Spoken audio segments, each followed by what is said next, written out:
Sa bisa ng warrant of arrest, inaresto ang nakatalang top 3 most wanted person dahil sa kasong qualified rape sa Nabunturan, Davao de Oro. Narito ang detalye ng report mula kay Patrolwoman Reyna Rose Disipulo. Ito Setyembre 15 taong kasalukuyan ang isang kinilala na si alias Francisco 66 anyos, isang lokal na magsasaka na pangatlo sa listahan ng most wanted person sa munisipyo. Ang pagkakaresto ay bunga na isinasagawang manhunt operation ng tracker team ng Nabunturan Municipal Police Station.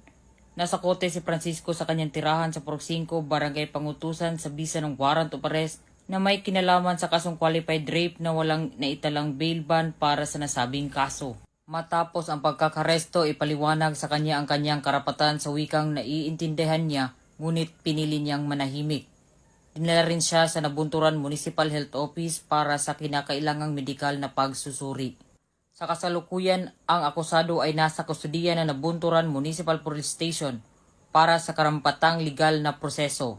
Ang pagkakaresto na ito ay bahagi ng masusing kampanya ng lokal na kapulisan laban sa mga wanted person upang mapanatili ang kapayapaan at kaayusan sa komunidad. Dito sa Police Regional Office 11, ako ang inyong PNN correspondent, Patrolwoman Reyna Rose Disipulo, alagad ng batas, tagataguyod ng Balitang Pulis.